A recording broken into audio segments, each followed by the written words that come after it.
Hola, estamos aquí con la licenciada en enfermería Paola Rojas y hoy les vamos a hacer unas preguntas acerca de la escasez de medicamentos en México.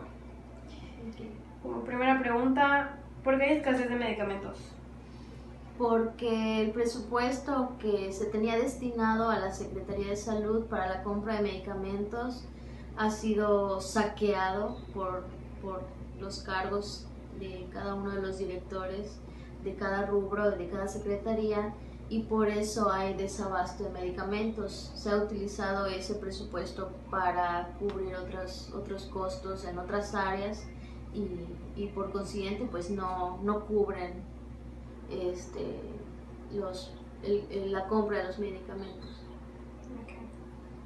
¿Por qué crees que el desabastecimiento de medicamentos es un problema?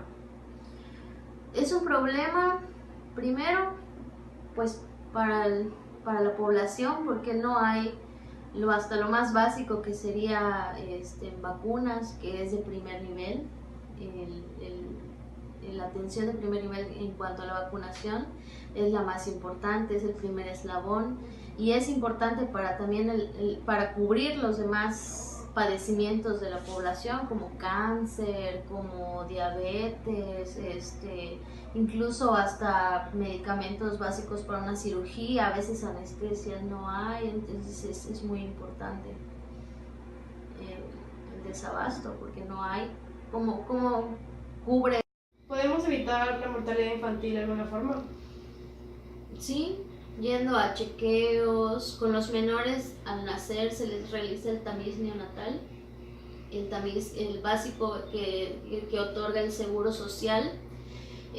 Consta de la detección de 5 patologías congénitas, y en la Secretaría de Salud se cuenta con el tamiz ampliado. Ese nos otorga más puntos de enfermedades congénitas.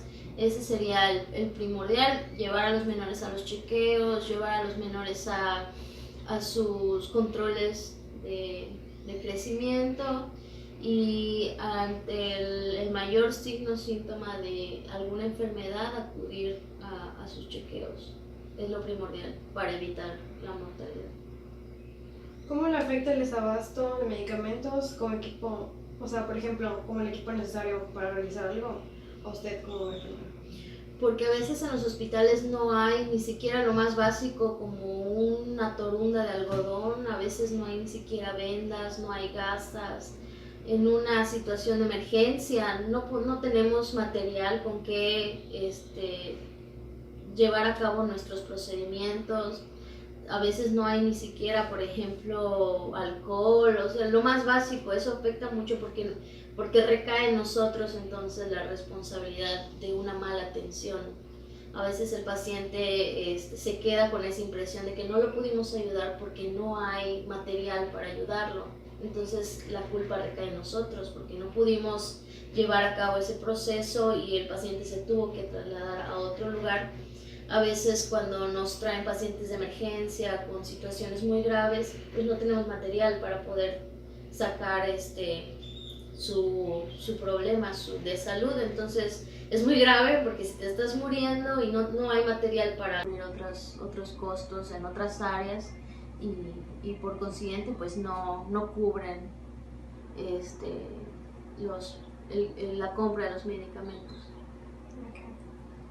¿Por qué crees que el desabastecimiento de medicamentos es un problema? Es un problema, primero, pues para la población, porque no hay hasta lo más básico que sería vacunas, que es de primer nivel.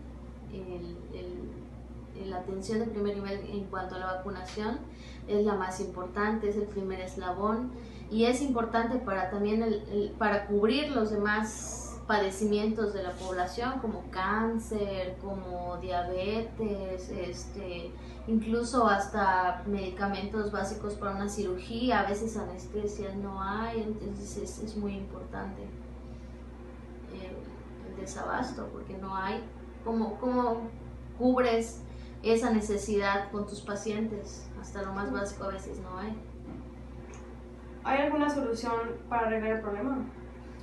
Sí hay solución: que dejen de invertir a veces en otras cosas que no son primordiales, y se centren los secretarios de salud o las personas que reciben ese presupuesto se centren específicamente en cubrir esos puntos de medicamentos. Te digo, a veces se utilizan en otras